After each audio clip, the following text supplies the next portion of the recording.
જય શ્રી કૃષ્ણ.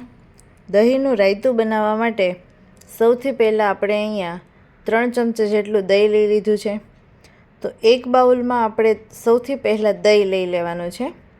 તો આજે તમે દહીં લો છો તે એકદમ જ મોળું પણ નથી લેવાનું અને એકદમ જ ખાટું પણ નથી લેવાનું, એટલે કે મીડિયમ દહીં લેવાનું છે. વધારે જો ખાટું હશે તો પણ રાયતાનો સ્વાદ છે ખૂબ સારો નહીં આવે, અને ખૂબ મોળું હશે તો પણ એકદમ જ સારો નહીં આવે.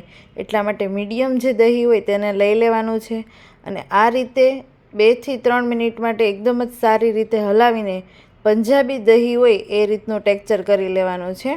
એટલે કે તમે અહીંયા જોઈ શકો છો કે એકદમ જ સ્મૂધ દહીં બનીને રેડી થઈ ગયું છે. ત્યારબાદ આપણે જે રોટલી વણવાની પાટલી આવે છે એ પાટલી લઈ લીધી છે અને તેની ઉપર રાઈનો બોળો લઈ લીધો છે. આપણે રાયતું બનાવવા જઈ રહ્યા છીએ એટલે રાઈનો બોળો પણ છે જરૂરથી વાપરશું, પણ ખૂબ વધારે પ્રમાણમાં નહીં લઈએ, કેમ કે જો બોળો વધી જશે તો રાયતાનો જે સ્વાદ છે એ બગડી જશે.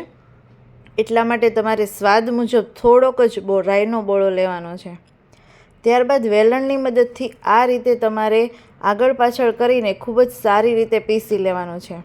આ એક ખૂબ જૂની રીત છે અને આવી રીતે પીસવાથી ખૂબ જ સરસ બોળો એકરસ થઈ જાય છે અને સ્વાદમાં પણ ખૂબ જ સરસ લાગે છે.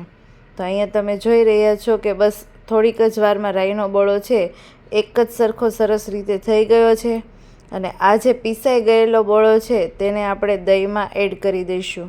એટલે કે આ જે બોળો રાઈનો છે તેને ખૂબ જ સારી રીતે બધો જ દહીંમાં આપણે એડ કરી લઈશું. ત્યારબાદ તેની અંદર આપણે બેઝિક મસાલા કરી લઈએ. તો સૌથી પહેલાં આપણે સ્વાદ મુજબ મીઠું નાખી દઈશું. ત્યારબાદ ધાણા જીરુંનો પાવડર પણ એડ કરી દઈશું. ત્યારબાદ દહીંના સ્વાદને બેલેન્સ કરવા માટે આપણે ખાંડ પણ ઉમેરી દઈશું. આમાં બધી જ વસ્તુને ખૂબ જ સારી રીતે મિક્સ કરી લેવાનું છે.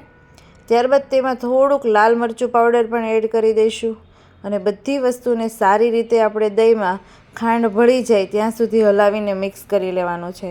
તો તમે અહીંયા જોઈ શકો છો કે બધી વસ્તુ ખૂબ સારી રીતે મિક્સ થઈ ગઈ છે. હવે આપણે અહીંયા ઝીણી સમારેલી કાકડી લઈ લીધી છે. તો કાકડી નાખવાથી જે રાયતું છે તેનો સ્વાદ ખૂબ જ સરસ આવતો હોય છે. દાડમના દાણા પણ લઈ લીધા છે અને ત્યારબાદ થોડાક લીલા ફ્રેશ ધાણા પણ લઈ લીધા છે. આમાં બધી જ વસ્તુ લઈ લીધી છે અને તેને સારી રીતે એડ કરી દીધું છે. દહીંમાં આ બધી જ વસ્તુ એડ કરીને ખૂબ જ સારી રીતે તેને મિક્સ કરી લેવાનું છે.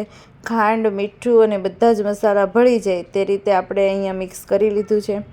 ત્યારબાદ ઉપરથી ઝીણી સેવ એડ કરીશું, જેનાથી સ્વાદ ખૂબ સરસ અને વધી જશે. તેની સાથે થોડું ગાર્નિશિંગ માટે લાલ મરચું પાવડર એડ કરી દઈશું અને ઉપરથી દાડમના દાણા નાખી દઈશું. આ રાયતું પૂરી, રોટલી કે પરોઠા સાથે ખૂબ જ સરસ લાગે છે.